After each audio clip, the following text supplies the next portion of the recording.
Eh, sí, estamos grabando el panel. Bienvenidos a todos, es un honor contar con las personas que están ayudando a organizar esto. Eva Villalón, coordinadora de ProLeer en Puerto Rico. Yo soy Andrea Rola, la coorganizadora de ProLeer, con Renata Bellers, que también nos va a estar ayudando hoy día. Y bueno, nosotros estamos aquí hoy día de parte de ProLeer con este panel que ha pasado con el aprendizaje en la pandemia, con 3 panelistas, bueno, en realidad son 4, con 3 presentaciones. Y primero quería contarles un poco qué es ProLeer, que es una red internacional de investigadores profesionales de educación y creadores de política pública comprometidos a mejorar el aprendizaje del lenguaje y la lectoescritura en niños de preescolar y primaria. ProLeer promueve el vínculo entre la investigación, la práctica educativa y las políticas públicas, a través del intercambio de conocimientos y colaboraciones concretas entre sus integrantes. Entonces, nosotros además tenemos, bueno, esto partió en el año 2010 en reuniones en Harvard con la profesora Catherine Snow de la Facultad de Educación de Harvard, y actualmente tenemos una representación permanente de 10 países, 8 que son de Latinoamérica: Argentina, Brasil, Chile, Colombia, Costa Rica, México, Perú, Puerto Rico y los Países Bajos y Estados Unidos. Y la idea de este intercambio, y por eso hoy día lo que ustedes van a ver es que vamos a tener las 3 presentaciones y después vamos a tener la oportunidad de discusión en pequeños grupos con, en algunos casos en los pequeños grupos, con miembros del grupo de ProLeer y también con, que son también miembros de ProLeer, pero también las mismas panelistas. Así que sin mayores... sin más palabras, quiero agradecer de nuevo a todas las personas que están aquí y vamos a partir. La primera presentación va a ser de Isabel Román. Isabel Román es la coordinadora de investigación del programa Estado de la Educación en Costa Rica.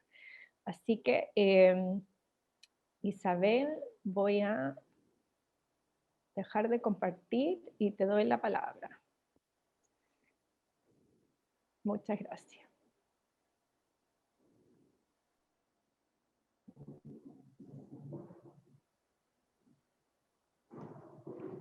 Muchas gracias, Andrea.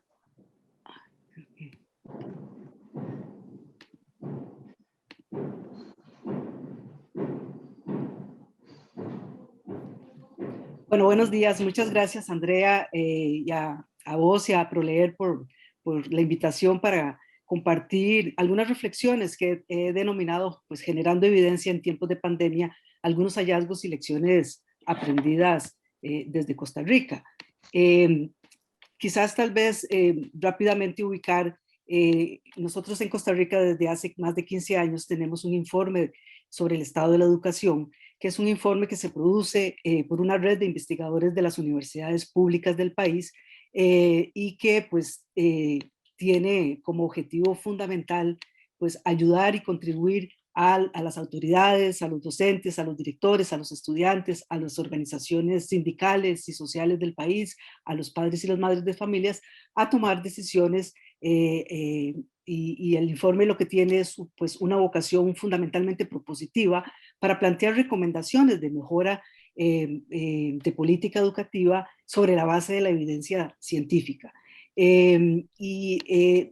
Pues este es un trabajo que se hace desde una perspectiva desde un enfoque de investigación-acción, donde para nosotros es fundamental la construcción del informe como un proceso participativo que inicia desde la definición de los temas con una consulta a los sectores sociales, luego se conforma una red de investigación, se elabora la investigación, cuando estamos en mitad de la investigación hacemos una serie de procesos de consulta donde llamamos a todos los diversos actores sociales que en el país tienen que ver con educación, sector público, sector privado, universidades, autoridades educativas, representantes gremiales, y bueno, a partir de esos talleres validamos las investigaciones y luego a partir de esa reflexión crítica de la investigación que se está generando, pues finalmente pues armamos el informe hasta llevarlo a una etapa de difusión. Durante el 2020 hemos estado preparando el próximo informe del estado de la educación, que involucró a una red de más de 40 investigadores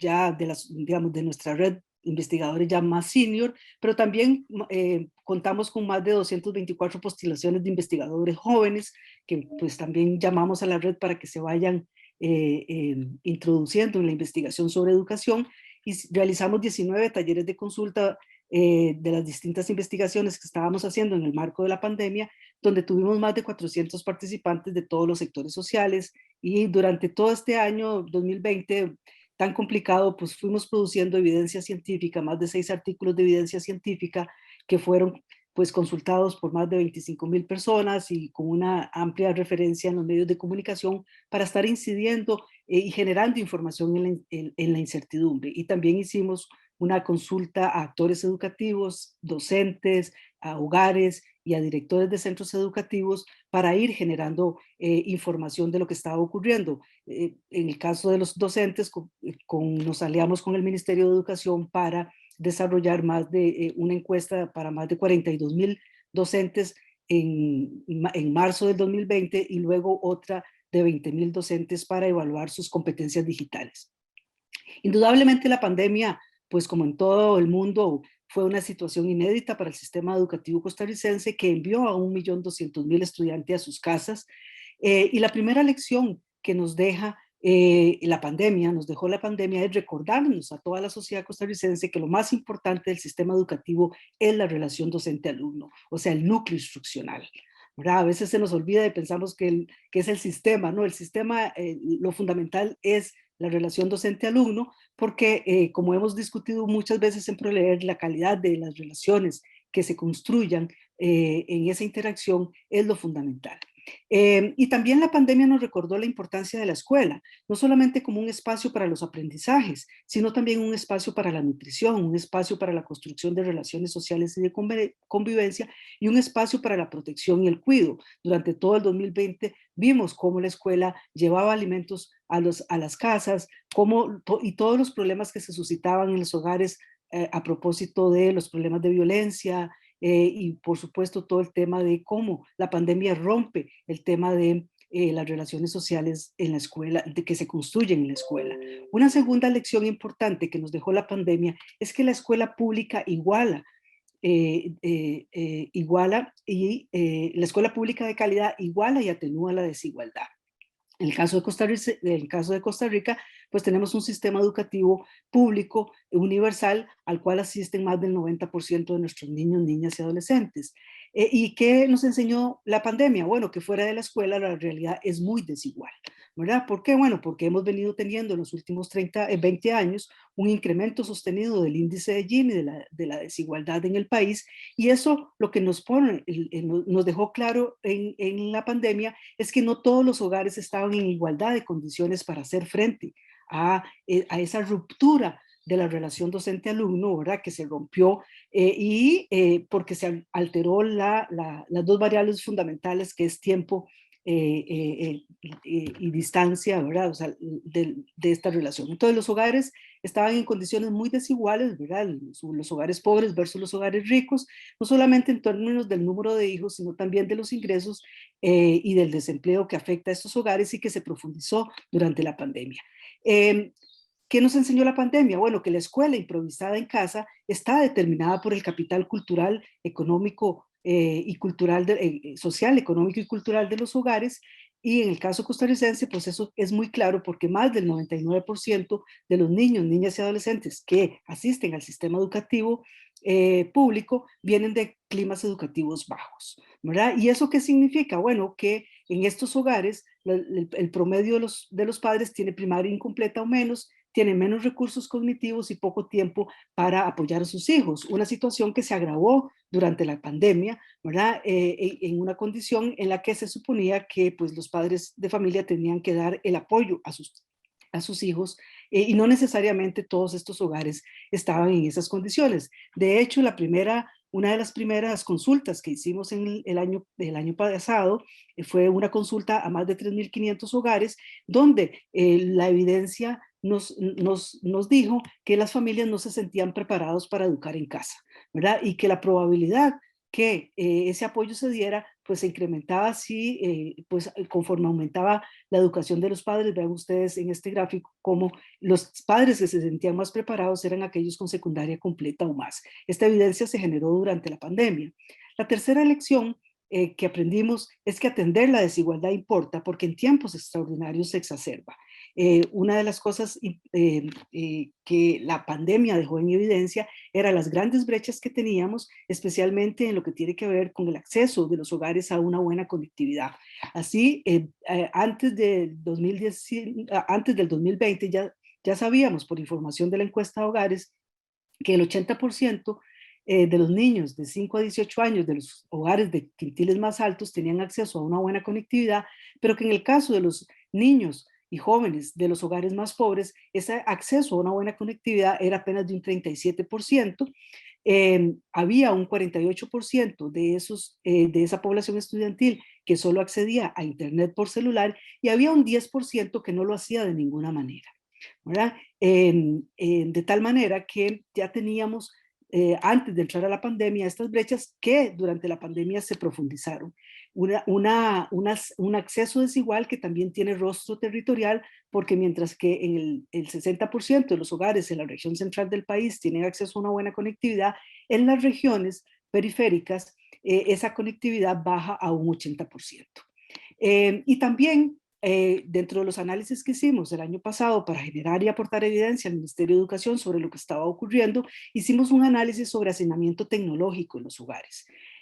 Cómo estaban los hogares en materia de hacinamiento tecnológico y encontramos que había un importante porcentaje de hogares con hacinamiento tecnológico, alrededor de 3%, pero cuando hablamos de hacinamiento tecnológico, cuando hay varios miembros de la familia compartiendo tabletas, computadoras, celular para pues acceder a la comunicación. Si nosotros sacábamos de esa ecuación el celular, encontrábamos que el hacinamiento tecnológico se disparaba en los hogares a un 51%.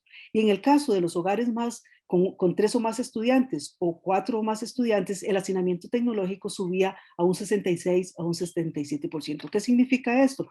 Bueno, que si dijimos y le dijimos al país, el celular está salvando la clase, ¿verdad? Y eso fue un remozón, digamos, para el sistema educativo costarricense, porque pues obligó a los actores políticos a moverse y a actuar rápidamente para atender esta situación. También pues consultamos a los docentes, nos decían que un 25% tenían condiciones inestables de conectividad, y había un porcentaje de docentes más pequeño, pero en zonas indígenas y rurales que también que no tenían ninguna conectividad. Y obviamente esto afectaba el derecho a la educación. ¿Qué nos enseñó todos estos datos? Bueno, que el piso no estaba parejo para todos, ¿verdad? Durante la pandemia no ha estado parejo para todos y más bien se ha profundizado. Y aquí pues una conclusión, que sin acciones rápidas la desigualdad educativa y el riesgo de exclusión pueden ampliarse. Y entonces el primer desafío que nos deja la pandemia es un desafío de equidad, ¿verdad? ¿Por qué? Bueno, porque si no atendemos esas brechas, va a haber más fracaso, va a haber más distanciamiento de la escuela, ya no por la pandemia, sino por el abandono temprano que los estudiantes van a hacer por esta falta de conectividad y porque están en la práctica desconectados del sistema educativo. La lección número 4 nos enseñó es que las tecnologías de información y comunicación no sustituyen al docente, pero este tiene que tener competencias digitales para usarlas con objetivos educativos y mejorar los aprendizajes de los estudiantes. En esta línea, sabíamos ya antes de la pandemia que el 67% de los docentes no usaban las computadoras para desarrollo profesional. Hicimos una consulta a 42,000 docentes durante la pandemia y encontramos que la mayor parte de estos no habían recibido formación inicial durante su formación inicial. Sí, no habían recibido formación en herramientas virtuales, y vean ustedes que esto era para preescolar, primaria y secundaria, donde la mayor parte de los docentes, bueno, en secundaria era donde estábamos mejor, ¿verdad? Y entonces, ante esta situación que pues analizamos, luego aplicamos un instrumento del Centro de Innovación para la Educación Brasileña para hacer una autoevaluación para que los docentes hicieran una autoevaluación de sus competencias digitales. Les aplicamos el instrumento del CIEP y gracias a ese instrumento hoy sabemos, y esa fue una información generada durante la pandemia, cómo están nuestros docentes en términos de sus competencias digitales y había, pues la mayor parte de ellos están en un nivel pues avanzado, perdón, de inicial e intermedio.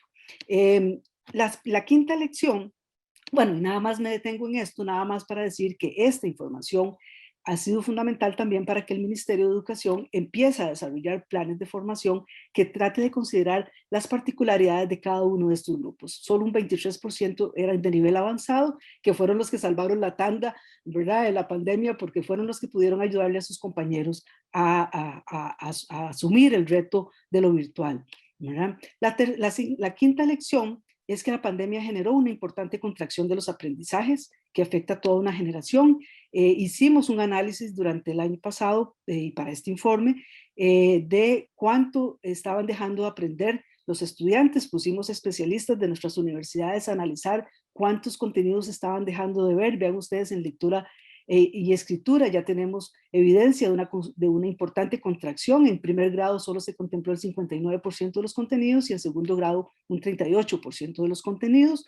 Lo cual realmente, vean ustedes, esto fue la priorización que hizo el ministerio y este era el total, digamos, fuimos viendo unidad por unidad para cada grado de lo que se estaba enseñando y lo que no se estaba, lo que se priorizó y lo que se dejó de ver, ¿verdad? Y esto es muy importante porque ya antes del 2018 con las pruebas PISA, que fue, digamos, como la última evidencia científica de cómo entramos a la pandemia, encontrábamos que la mayor parte de nuestros estudiantes se ubicaban en los niveles 1 y 2 de desempeño en competencia lectora, ¿verdad? Y también desarrollamos un conjunto de análisis con PISA 2018 alrededor de este tema de los hábitos de lectura y encontrábamos que casi la mitad de los estudiantes, 45%, indicaba en PISA que nunca o rara vez leían libros, ¿verdad? Que el 47% no practicaba la lectura por placer y casi 2/3 de los estudiantes, 62%, tienen actitudes deficientes hacia la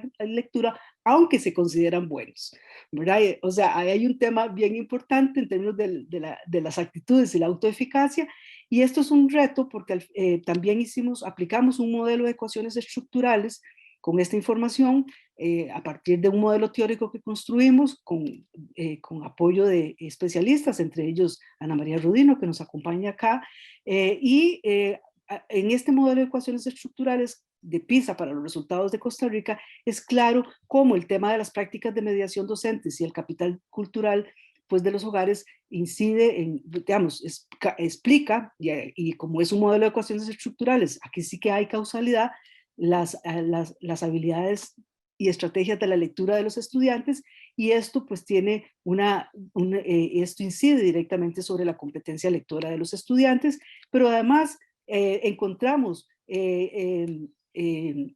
evidencia robusta de que la mediación pedagógica docente no solamente tiene esa causalidad sobre los hábitos de disposición de la lectura, sino también sobre la competencia digital, ¿verdad? Que es tan importante. Finalmente, la lección número 6, y voy rápido, es que nos toca repensar la escuela y actuar rápido, ¿verdad?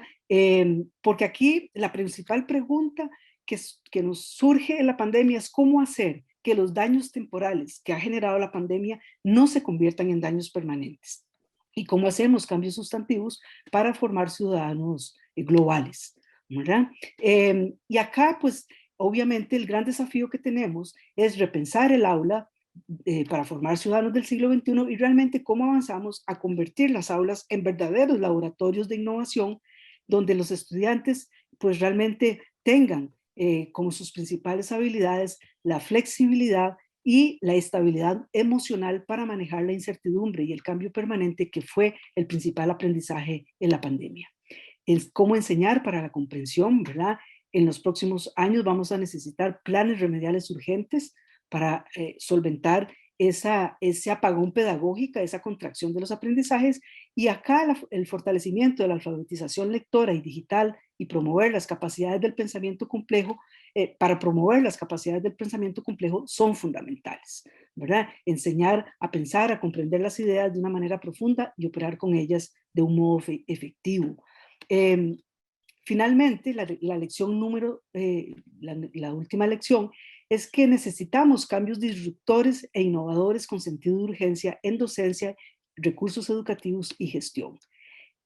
Sin lugar a dudas, la educación post pandemia no solamente va a necesitar planes de recuperación con sentido de urgencia, sino también y sobre todo fuertes componentes de innovación en esto que yo llamo el círculo virtuoso, ¿verdad? Cómo generamos un círculo virtuoso en las aulas de pues fortalecimiento de la lectura, gran experimentación de los alumnos, un fortalecimiento de lo que pues Eleonora Villegas nos ha enseñado, que es el tema de la formación y el acompañamiento a los docentes, ¿verdad?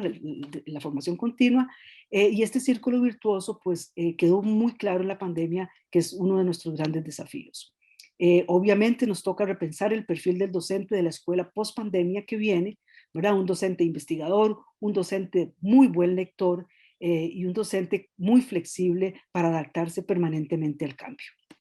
Y por supuesto, una de las grandes lecciones que dejó de la pandemia es que lo que los docentes hicieron durante el 2020 fue aprender haciendo, ¿verdad? Aprender haciendo, y tuvimos que generar procesos de acompañamiento rápidamente para que rápidamente pudieran asumir y desarrollar su iniciativa, y por supuesto que en temas hacia futuro el acompañamiento que se requiere va a ser uno de esos grandes desafíos. Los dejaría por acá, Andrea, para no abusar del tiempo. Muchas gracias. Ya, muchísimas gracias, Isabel. O sea, a mí me encantó cómo describiste un proceso participativo desde la sociedad civil para, en el fondo, realmente medir lo que está pasando en la pandemia en Costa Rica, para también mover a la sociedad, ¿no? Y ayudar también al sector público a comenzar a crear políticas públicas que puedan remediar lo que está ocurriendo, ¿no? En la sociedad y en el sistema educativo. Y también me encantó cómo describiste el rol de la escuela pública antes de la pandemia y ahora el rol de la escuela pública durante la pandemia y post pandemia. Todos los temas de equidad, qué rol debería tener el docente ahora. Me parece que fueron realmente muy, bueno, una forma muy clara de ayudarnos a entender, y yo creo que hay lecciones para muchos países de la región. Muchísimas gracias. Bueno, y ahora les doy la palabra a Alejandra Meneses y Graciela Beas, que son docentes de la Facultad de Educación de la Pontificia Universidad Católica de Chile. Muchas gracias. Hola, buenos días a todos y todas. Es para nosotras una gran alegría estar aquí en ProLeer y poder compartir algunas de las lecciones aprendidas durante, verdad, ya este año y medio de una crisis muy profunda que, como muchos saben, también en Chile comenzó antes con el estallido social, así que llevamos ya harto tiempo de una crisis social, sanitaria y educativa.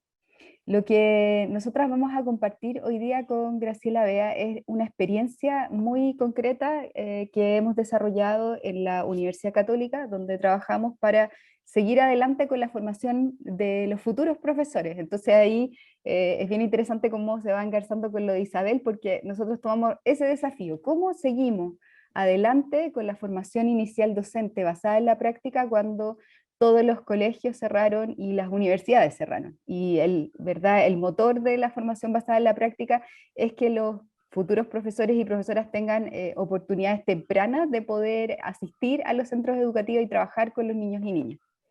Entonces lo primero que nosotros nos preguntamos fue cómo seguir adelante con la formación inicial docente basada en la práctica, y la segunda pregunta que nos hicimos es, bueno, ¿qué es lo esencial para la formación inicial docente en estos tiempos inciertos?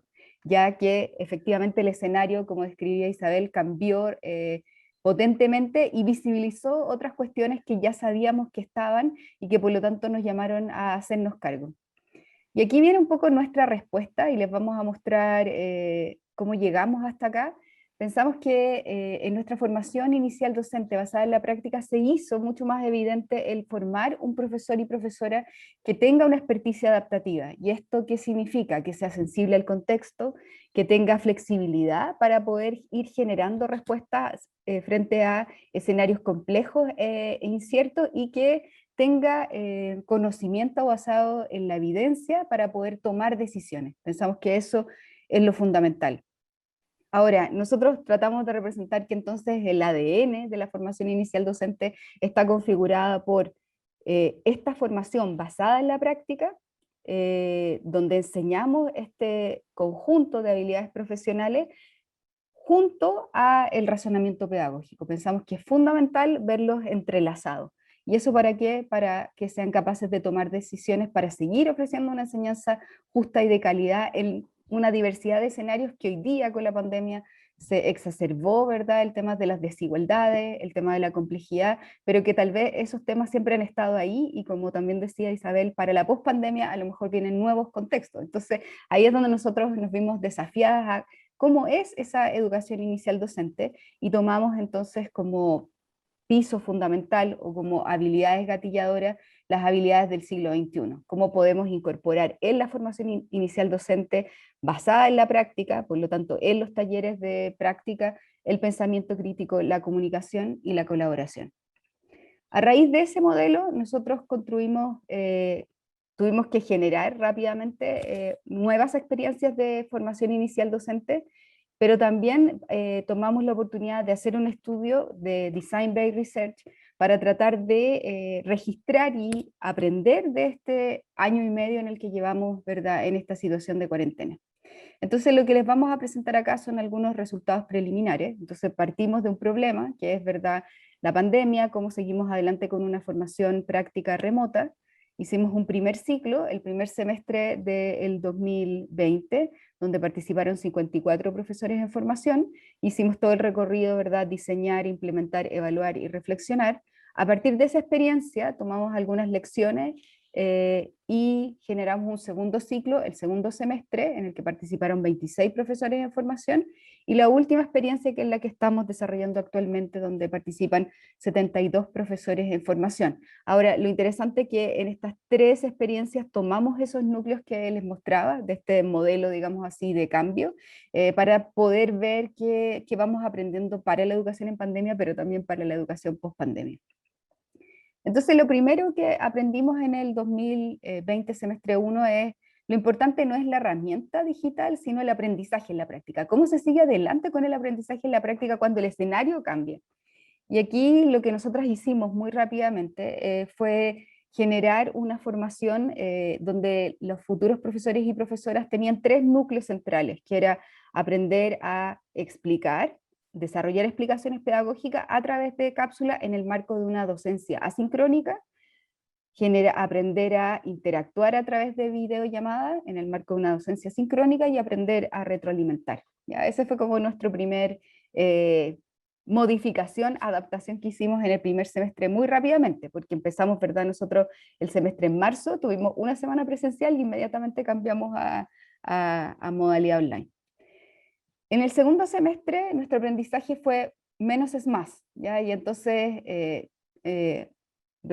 hicimos una reducción de la cantidad de contenidos para poder privilegiar el ciclo de aprendizaje en la práctica. Entonces nos quedamos solo con la docencia asincrónica y sincrónica, es decir, explicación, cápsula, interacción y videollamada, y la retroalimentación entró en el ciclo de aprendizaje de la práctica. Ahora, ¿qué datos tenemos sobre ese primer año? Nosotros aplicamos cuestionarios a los estudiantes y también grupos focales, y algunos de los principales aprendizajes que les voy a presentar acá es sobre las experiencias que tuvieron los futuros profesores. Lo primero que señalan es que en el primer semestre valoraron mucho la experiencia global, es decir, poder seguir adelante con la formación basada en la práctica en este contexto online, y valoraron mucho las oportunidades que tuvieron para aprender a desarrollar cápsulas, ¿ya? Y esas cápsulas las valoraron tanto para su propia formación como para entregar ese material al colegio. No sé si alguien parece que está preguntando algo, ¿no? ¿No? ¿Sigo adelante? Ya, ok. En cambio, el segundo semestre encontramos que los estudiantes de ese grupo valoraron también la experiencia globalmente y emerge con más fuerza el tema de la videollamada, es decir, poder interactuar con los niños y niñas, y ahí retomó algo también que dijo Isabel, la importancia de establecer ese lazo con los niños y niñas a través de distintas plataformas que les permitiera interactuar, ¿verdad?, de manera sincrónica. Y la experiencia global también la valoran. Sobre la docencia universitaria, ¿qué es lo que más valoraron? El primer semestre valoraron sobre todo el acompañamiento de la profesora supervisora en la universidad, y que ese momento, esa instancia en que se encuentran los profesores en formación con los profesores supervisores, se convirtiera en un taller donde se trabaja, se toma decisiones, se retroalimenta. El segundo semestre valoraron sobre todo nuevamente el acompañamiento de la supervisora y también el poder participar en algunos momentos con los niños y niñas en sus clases virtuales online. Aquí algo como más cualitativo para que puedan entender también de lo que dijeron, de lo que emerge en el discurso en los grupos focales que hicimos. Dicen, tenemos que ir innovando y necesitamos esa característica de poder adaptar la educación a cada contexto. Y eso siento que es lo que he aprendido en esta práctica. Y también tenemos, por otra parte, que valoran el hecho de que se transforme en taller, esa instancia en que se encuentran con su profesora supervisora, y dice, para mí fue significativo en verdad ver que las críticas eran constructivas, en verdad aportaban el trabajo que tú estabas haciendo. Es decir, deja la idea de una cátedra y se convierte en un taller donde cada uno va aportando y va retroalimentando el trabajo de los otros. ¿Qué aprendimos para el segundo semestre para el primer semestre de este año? Aprender a enseñar en contextos de cambio implica enseñar a tomar decisiones, ¿ya? Y aquí lo que les vamos a presentar son datos preliminares. Lo que hicimos fue, para entender en mayor profundidad, hicimos para la docencia asincrónica primero una tarea inicial donde les pedimos a los futuros profesores que vieran un video donde alguien explicaba un cierto contenido y que pudieran decir qué ven este video y que justificaran, sobre todo para poder levantar sus habilidades de noticing, ¿ya?, antes de la enseñanza explícita. Y además, como inicial, como pretest, les pedimos que cada uno creara una cápsula de video de 6 minutos donde explicara un tema del lenguaje, que era la enseñanza de una estrategia de lectura. ¿Y qué es lo que hicimos al finalizar esa primera unidad, que terminó en mayo? Hicimos nuevamente las mismas tareas, y vamos a ver después los resultados preliminares. Ahora Graciela les va a contar con mayor detalle en qué consistió específicamente esta intervención. Claro. Entre este momento inicial y el momento final que decía Alejandra, en la tarea de análisis de video y de creación de una cápsula explicativa, realizamos una secuencia de aprendizaje que buscaba desarrollar la práctica generativa de la explicación pedagógica, y para eso nosotros creíamos que ingredientes esenciales era la enseñanza explícita de la práctica generativa 1 y las habilidades del siglo XXI. Y en este caso la práctica generativa 1 tiene 3 componentes esenciales. Por un lado, la contextualización y focalización en la explicación, las distintas formas para explicar el contenido y la promoción del uso del lenguaje disciplinar y el rigor conceptual.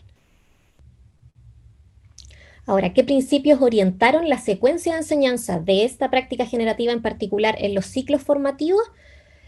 Hubo 3 principios. El primero es introducir a la práctica, y eso lo realizamos a través de un trabajo asincrónico en la plataforma Canvas, que es la que utilizamos en la universidad, con distintos momentos que ayudaban a poder profundizar cada uno de estos componentes de la práctica generativa 1, que es la explicación. Primero algo más descriptivo a nivel declarativo, luego una explicación a través de cápsulas de ese mismo ámbito, que también servía como modelo, y en donde se descomponía lo que se señalaba a nivel declarativo, y por último, la representación de la práctica, que ya es la composición, eso que se descomponía en la explicación, se ve en una experiencia práctica real, ya sea en formato presencial o en el formato virtual que estábamos viviendo en pandemia.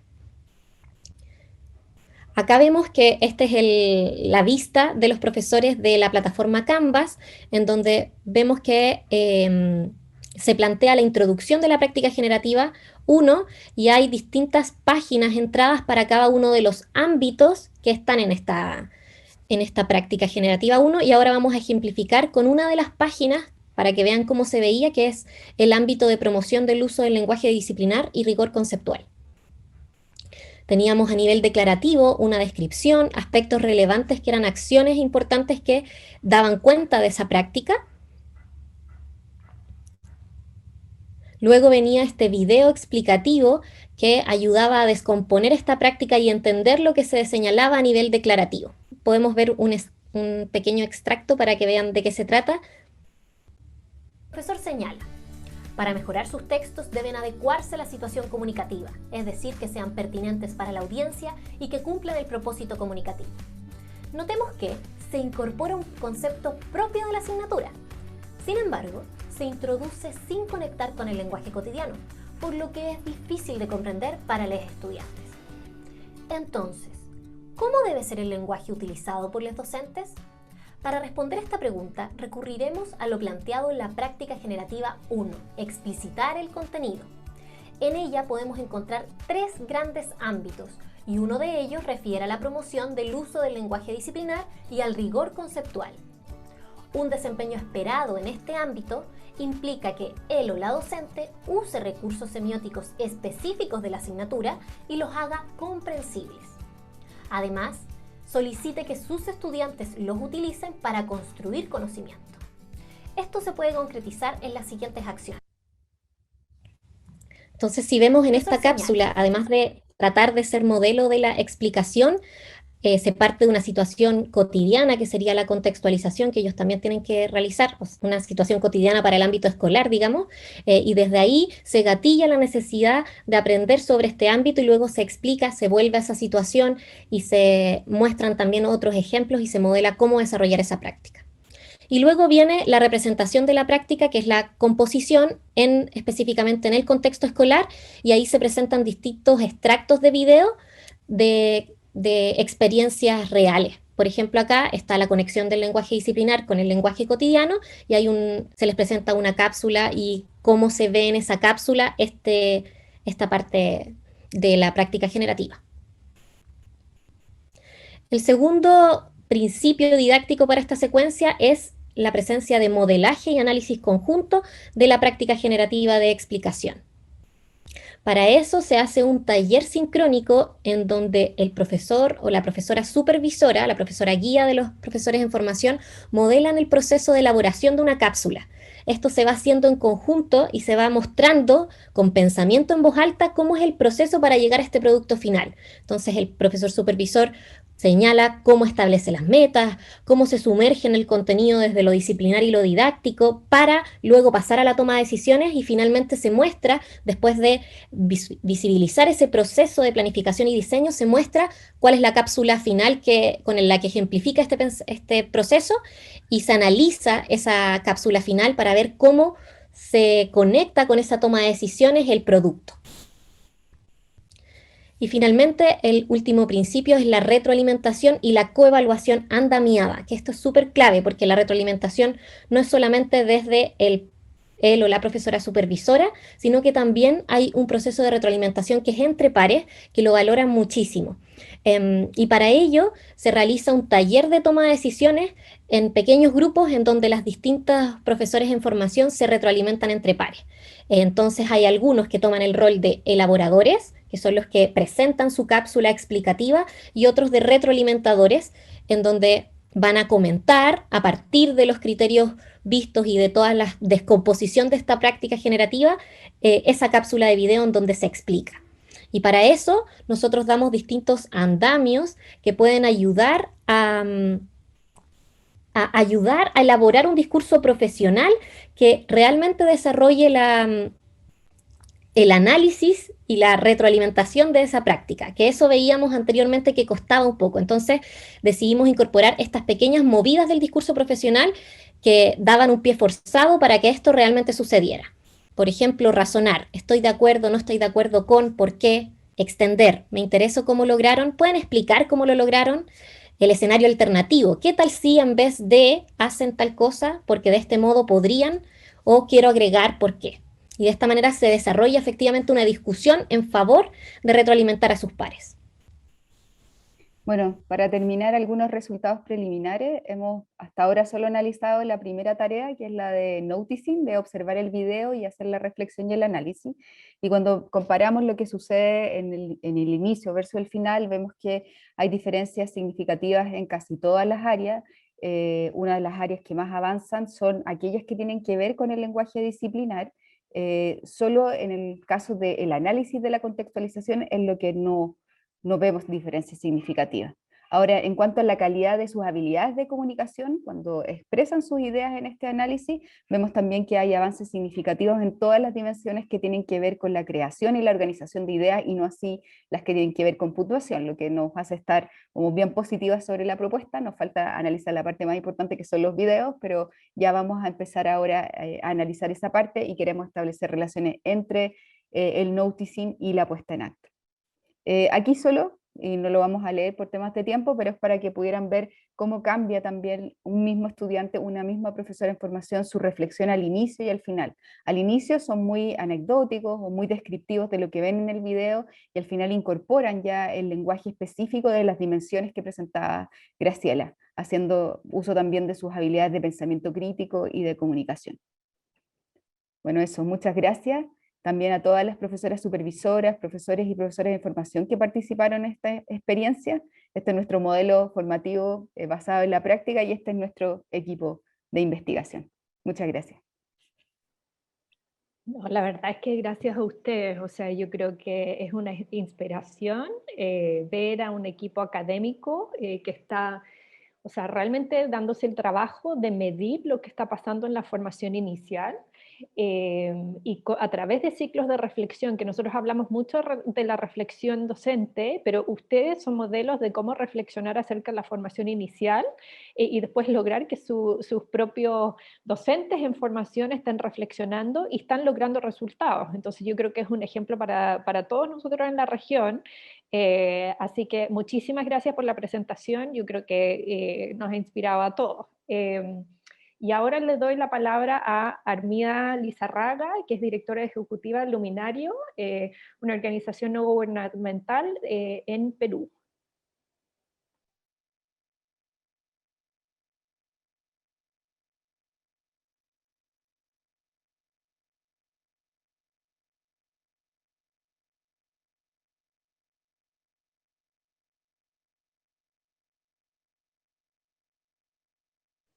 Armida, no te escuchamos.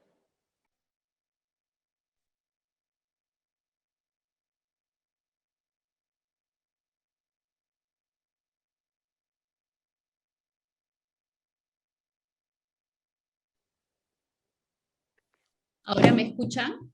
Sí. Sí. Mejor. Ok. Listo. Listo. Ahora sí empiezo de nuevo. Bueno, gracias Andrea por la presentación. Hoy les voy a hablar un poco sobre las oportunidades que encontramos en medio de una catástrofe como es la pandemia del COVID-19 en Perú. Luminario es una organización sin fines de lucro que busca capacitar docentes para mejorar la calidad educativa de los niños del nivel inicial en Perú. Entonces, les voy a hablar brevemente una agenda de 4 puntos. Primero les voy a hablar un poquito, no mucha información sobre dónde estamos en Perú después de este 2020 retador. Luego hablaremos un poco sobre lo que hicimos en el 2020 en Luminario, con nuestro programa de acompañamiento pedagógico, y luego qué hemos hecho con todos los aprendizajes y cómo esto nos ayudó. Encontramos una oportunidad para seguir mejorando y seguir ayudando a las docentes, ¿no? Y luego, finalmente, tenemos muchísimas preguntas que aún no tenemos pensadas o respondidas. Entonces, un poquito el panorama en Perú. Las clases presenciales en Perú se suspendieron el 16 de marzo del 2020. El Ministerio de Educación rápidamente desarrolló e implementó la estrategia Aprendo en Casa, que es un servicio educativo multicanal de educación a distancia, por televisión, radio, internet, con el objetivo de que las niñas y niños sigan teniendo acceso a clases durante el estado de emergencia por el COVID. ¿no? Entonces, muchos niños se podían conectar por diferentes medios, y fue muy rápida, la verdad, la reacción. Sí, se sigue usando, ¿no? Hasta ahora, obviamente. Entonces, en el 2020 tuvimos 1.600.000 alumnos de 3 a 5 años y alrededor de 53.000 escuelas, instituciones educativas del nivel inicial. De acuerdo a un estudio que se hizo para saber la opinión de más de 8.000 familias sobre Aprendo en Casa y la educación remota, 79% de las familias estuvieron en contacto con las docentes, ¿no? Ahí dice padres de familia, con los docentes de sus niños y niñas, y luego un 58% piensa que necesita más ayuda. De padres de familia piensan, necesito ayuda, yo no puedo hacer esto solo, acompañar a mi niño en la educación remota con Aprendo en Casa. Pero tenemos un gran tema, que es que los niños y niñas en el Perú tienen 16 meses sin asistir a aulas de forma presencial, ¿no? Hay una normativa del Ministerio de Educación para que esto se empiece a implementar, pero hasta el momento solo hay algunas escuelas abiertas en zonas rurales y no todas son de inicial, la mayoría son de niños un poco más grandes. Entonces, como ustedes saben, estamos en un cambio de gobierno, entonces esto va como, sentimos que esto va a aplazar un poco esta apertura de escuelas, y esperamos que en marzo del próximo año todos los niños y niñas puedan asistir a las escuelas. Pero esto hace, me voy a robar la frase de Isabel, que haya un apagón pedagógico, ¿no? En general, entonces estamos bien preocupados con esto. Entonces, ¿qué hicimos en Luminario, no? En Luminario en el 2020, en marzo, abril, cuando se paró todo, para poder encontrar cuáles eran las necesidades y retos donde podíamos incidir y ayudar a las docentes, hicimos una encuesta corta en abril, la primera semana de abril del año pasado. Queríamos saber qué hacían las docentes durante estas 2-3 semanas de educación remota y cuáles eran las dificultades y retos, los retos que tenían.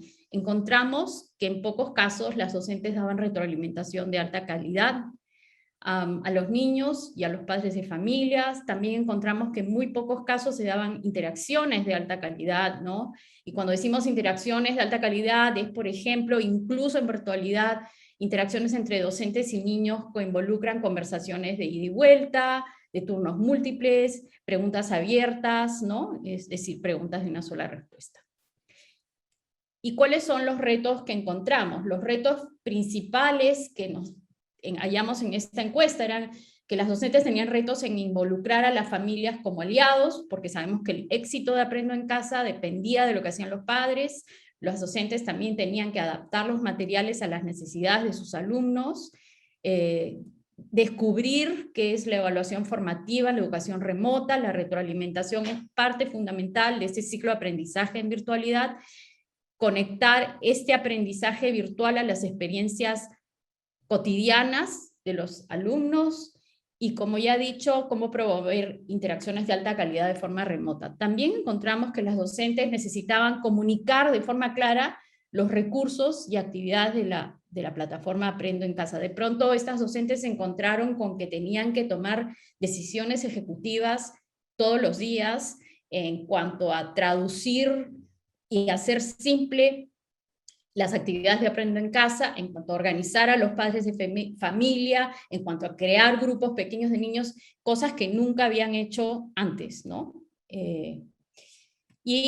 Encontramos 5 áreas donde podríamos incidir: tecnología, procesamiento de actividades, retroalimentación para el aprendizaje, comunicación, y mantener un vínculo con los padres de familia y alumnos durante la educación virtual, implementar lectura compartida de manera eficaz en virtualidad para potenciar el aprendizaje de los niños. Entonces, estos eran las 5 áreas donde desarrollamos ayudas, apoyos, contenido, ¿no?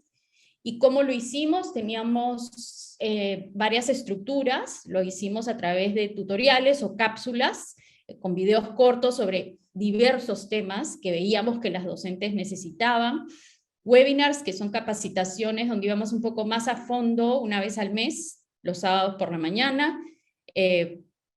No habían diversidad de temas en los webinars, material gráfico constante, infografías con pasos simples, información muy simple, desde cómo escoger cuentos, hasta cómo pedir evidencias a las familias, hasta cómo dar refuerzos positivos, un sinfín de infografías, y los audiocuentos, audiolibros de cuentos para niños cada semana. También tuvimos un espacio, que es el Café Luminario, que no estaba mapeado, pero nos dimos cuenta que las docentes necesitaban un espacio de contención emocional, porque ellas tuvieron que ser el sostén emocional de las familias que estaban pasando por situaciones muy difíciles. Ellas también en sus familias tenían situaciones difíciles, con gente, ¿no?, enferma con COVID, y este café fue realmente un lugar donde ellas podían desahogarse, soltarse, y fue muy beneficioso para todas. Todo esto acompañado de no sé por qué no pasa de llamadas de acompañamiento semanales o cada 2 semanas, pero las acompañantes estaban constantemente ayudando y apoyando y acompañando a las docentes, ¿no?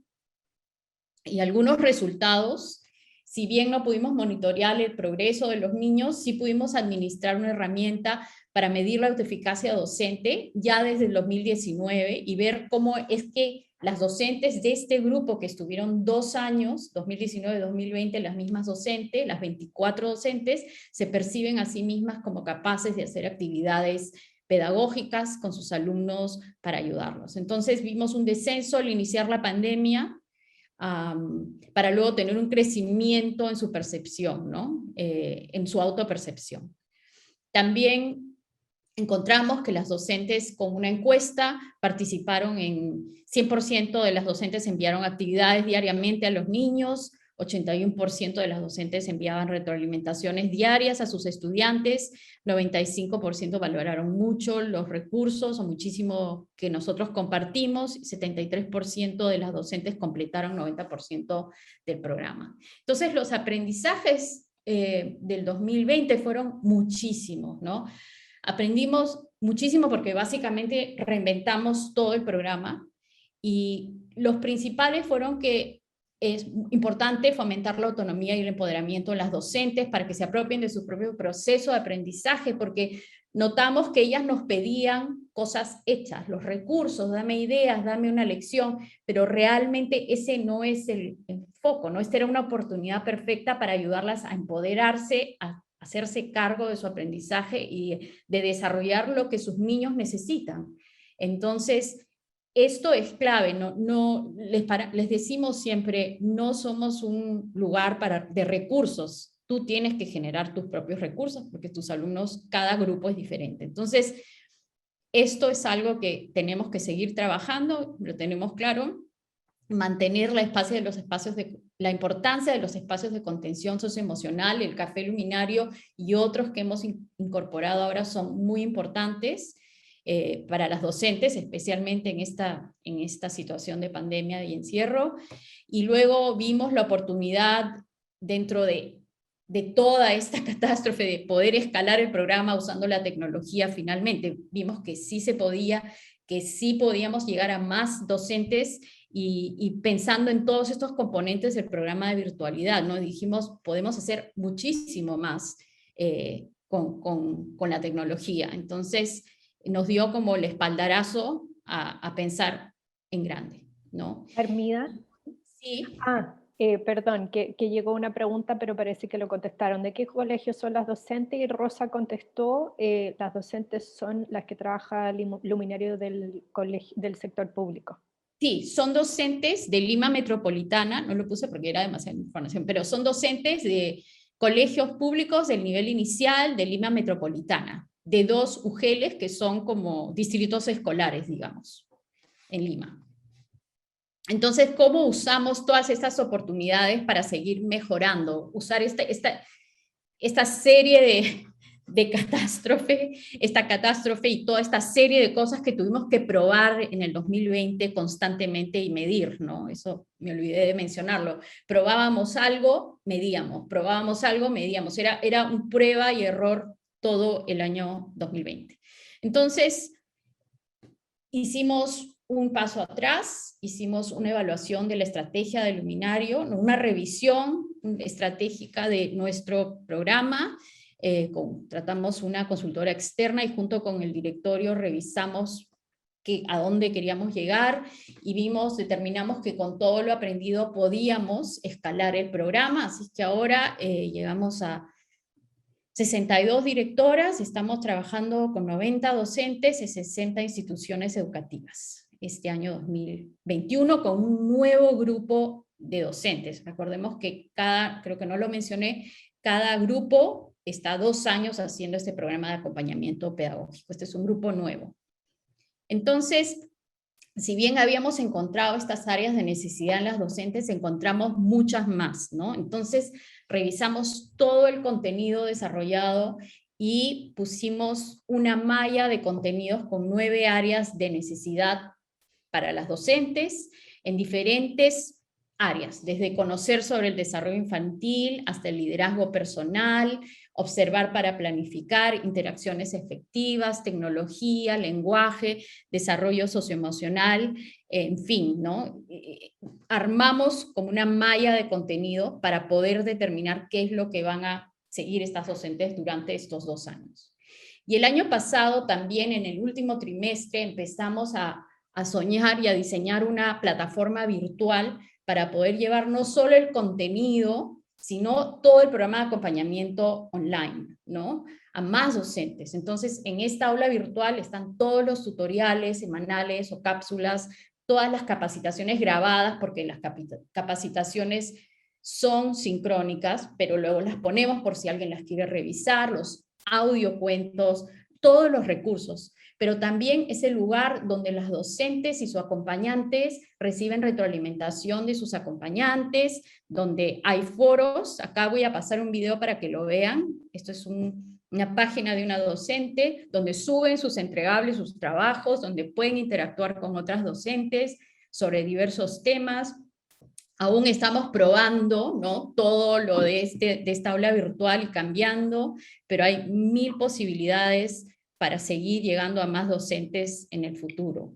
Estos son tutoriales, están ahí, hay cuentos, audiocuentos, digo, estos son audiocuentos, y luego también hay la respuesta de la docente, diseña una sesión de retroalimentación, y ahí está su acompañante dándole retroalimentación. Obviamente, todo esto después se discute en una llamada de acompañamiento, ¿no? Una telellamada. Y esto es un tutorial, una cápsula. Entonces, estamos muy, muy entusiasmadas con esta aula virtual y seguimos probando, ¿no? Ahí está la docente, ha puesto el trabajo de uno de sus niños, ¿no? Y la retroalimentación que le envió. Entonces, esto tiene mucho potencial. Seguimos ajustando y mejorando nuestra aula virtual. Pero conociendo la escala de estos retos, en el 2020, junto con Emily Hanno de Harvard University, es nuestra aliada, presentamos un proyecto a una convocatoria de investigación que hubo en el Ministerio de Educación, y fuimos seleccionados y trabajamos ahora junto con el Laboratorio de Innovación, que se llama Minedulab, dentro del Ministerio, para llevar a cabo este proyecto, y se llama Ayudando a los profes, el uso de herramientas de apoyo para los docentes de educación inicial, y consiste en el envío de mensajes de texto semanales sobre 2 temas principales. Queríamos saber, la pregunta era si era posible mejorar la implementación de la educación remota usando mensajes de texto enfocados en dos temas grandes, ¿no? Y en apoyar a las docentes de inicial para fortalecer las prácticas pedagógicas de alta calidad, basados en los principios de la economía conductual, ¿no? Y la economía conductual destaca varios factores que influyen en el comportamiento de los humanos. Las intervenciones tipo nudge pueden influir en estos factores y, en consecuencia, influir en el comportamiento. Entonces, en 2 temas grandes vamos a estar enviando mensajes de texto 3 veces por semana durante 8 semanas. Estaremos reclutando 1.200 escuelas del nivel inicial y trabajando con 6.000 docentes en todo el país para este proyecto que iniciaremos en agosto, y va a ser muy emocionante ver si funciona o no. Y luego Este año igualmente pues, solo hemos medido la autoeficacia docente, hemos medido también mentalidad de crecimiento, pero la autoeficacia docente la vamos a usar bastante para poder planear algunas intervenciones cortitas este año. Entonces tenemos un cohorte con un sentido de autoeficacia más alto en comparación al cohorte del año pasado. Es posible que esto haya sido porque hemos establecido ciertos filtros para seleccionar docentes, para que sea de aquellas docentes que realmente quieren entrar al programa de forma voluntaria y que tengan una motivación para hacerlo, a diferencia de años anteriores que era la directora la que les decía o casi les obligaba a estar en el programa, ¿no? Entonces, ¿cuáles son las preguntas? Tenemos muchísimas. Las más importantes y que nos dan vueltas en la cabeza es cómo va a ser el retorno a las aulas en el 2022, la pérdida de los aprendizajes, cómo asegurarnos de tener una línea de base de los niños cuando empiecen para tener un plan de acción, y creemos que esto tiene que ser algo rápido. Tenemos que tener un plan para poder ayudar a los niños a no poder aprender todo lo que no, desarrollar todo lo que no han hecho estos 2 años, obviamente, pero por lo menos tener idea de dónde están y dónde tenemos que actuar.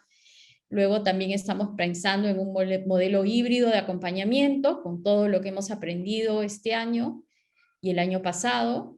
Y también estamos pensando en crear modelos de redes entre docentes para crear un hábito del trabajo colaborativo entre ellas, ¿no? Porque sabemos que se han empoderado, sabemos que ahora ellas mismas, especialmente las del año pasado, que también están dentro de una red de exalumnas que hemos formado para seguir aprendiendo, creo que podemos hacer bastante allí para que las docentes tengan este hábito de colaborar entre ellas y trabajar juntas, ¿no? Y entonces, eso sería todo. Muchas gracias. Estamos en redes, no lo puse ahí, pero estamos en Facebook y en Instagram. Síganos. Gracias. Muchas gracias, Armía. Yo creo que es un ejemplo increíble de cómo una ONG pues, está trabajando en desarrollo profesional docente y están creando un modelo que realmente es escalable. Así que muchísimas gracias por la presentación, maravilloso. Y le doy la palabra a Eva Villalón, que va a explicar el trabajo en pequeño grupo. Hola, saludos a todos y gracias a las panelistas. Creo que nos han dado mucho material de inspiración y nos podemos identificar con los retos y las oportunidades en nuestros países. Ahora queremos hacer algo un poquito diferente, por lo menos para ProLeer, para continuar la discusión sobre las ponencias y sobre el tema que estamos trabajando. Como decía Andrea al principio de la sesión, ProLeer no solamente se dedica a compartir investigación sobre desarrollo del lenguaje y la lectoescritura en la educación temprana, sino que también es una plataforma de intercambio y de diálogo, y de estos diálogos han salido muchas colaboraciones, incluyendo investigaciones, publicaciones, esfuerzos para abogar por la política pública en países latinoamericanos, sobre todo. Y estamos extrañando de nuestros congresos anuales ese espacio para compartir y dialogar e intercambiar. Así que decidimos experimentar un poquito con esta sesión y dividirnos en grupos pequeños para continuar la conversación.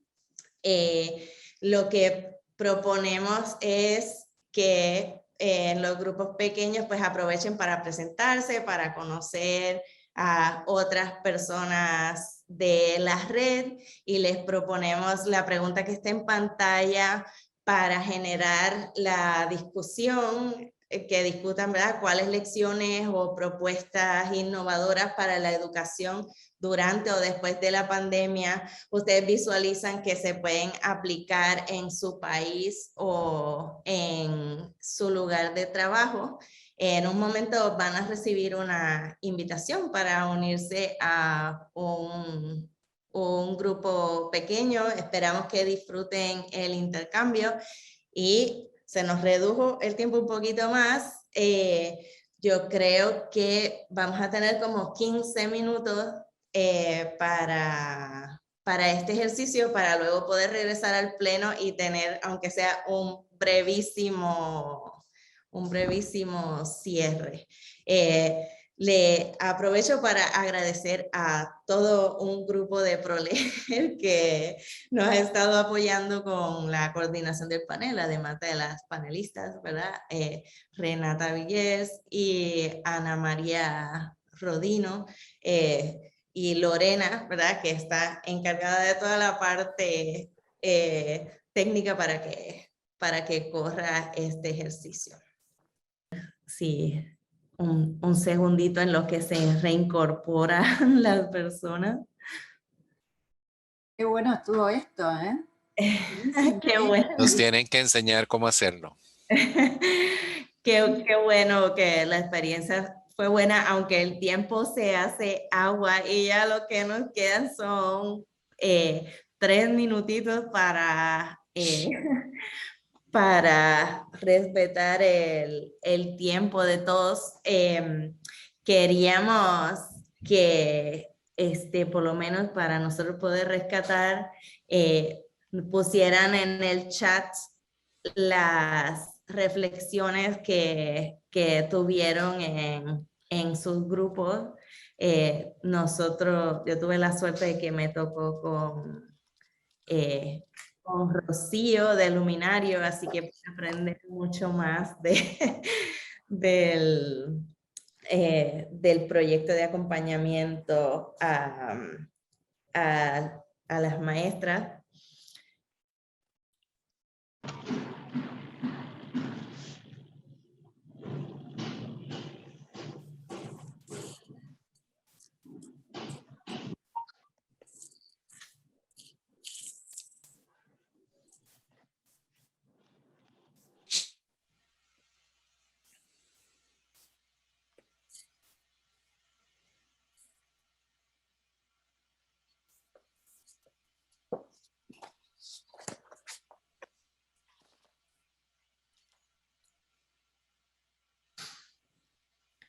En nuestro grupo también salió el tema de fortalecer el apoyo emocional a las maestras como un tema importante.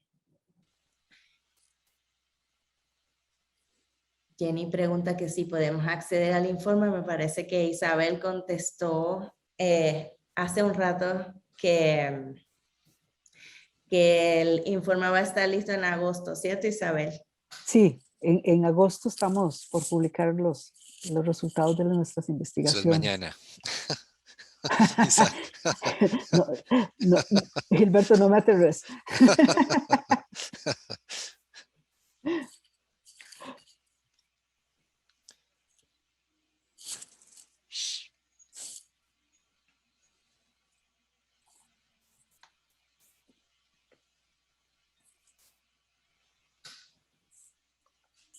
Ana María Rodino comenta que se destaca la elaboración de recursos informativos y formativos, cápsulas o videos, el poner a disponibilidad de los docentes, especialmente la lengua, materiales de lectura abundantes, la presencia y rol de guía y retroalimentación de una profesora guía o supervisora, que aunque se mencionó en el proyecto de Chile con maestras en formación, es también aplicable a otras destinatarias como maestras en ejercicio. Bueno, yo creo que el tiempo nos traicionó y que podemos ir cerrando. De mi parte, quiero agradecer especialmente a las panelistas. Creo que nos vamos con muchas ideas, muy inspiradas, con mucho deseo de seguir aprendiendo de los resultados de esas iniciativas y que muchas de las cuales son directamente aplicables a muchas de las situaciones que estamos viviendo en otros países en Latinoamérica. También gracias a Renata y a Ana María y a todas las que estuvieron acompañándonos en el proceso de coordinación de este panel. Andrea, no sé si quieres decir algo para cerrar. Mira, no, yo encuentro que las panelistas estuvieron realmente increíbles, o sea, ponencias que nos hicieron pensar mucho. En mi pequeño grupo me dio mucho gusto, o sea, hablar con, por ejemplo, Beatriz de Brasil, que siempre está, o sea, dándonos ideas interesantes. Hablamos también con Maricielo, que es alumna de primaria desde Perú, de la Pontificia Universidad Católica, que también ayuda a pensar que la próxima generación viene con todo. Y eso es muy bonito, pensar que en el fondo nosotros, y también hablar mucho del vínculo entre la formación inicial y el desarrollo profesional docente. Qué bonito eso pensar, ¿no? Así que agradecer a todos, especialmente a Lorena, a Renata y a Ana María también, aparte de las panelistas, y muchísimas gracias por compartir las reflexiones de ustedes. Nosotros vamos a leerlas con mucha atención porque de verdad yo creo que eso para nosotros es muy importante y por eso destaco como mi pequeño grupo porque es muy bonito conocer a ustedes y escuchar sus reflexiones sobre las ponencias. Así que muchísimas gracias. Gracias por la oportunidad. A ti. Muchas gracias. Muchas gracias a las expositoras y a todos los participantes. Gracias. Y pronto nos reencontraremos otra vez. Bueno, gracias. Un gusto verla. Saludos a todas. Un abrazo. Muchas y a todos. gracias. Gracias. Chao, muchas gracias. gracias. A la próxima. Saludos. Chao, Jenny. Chao, chao. Chao. Gracias, chao. Gracias, Maricielo.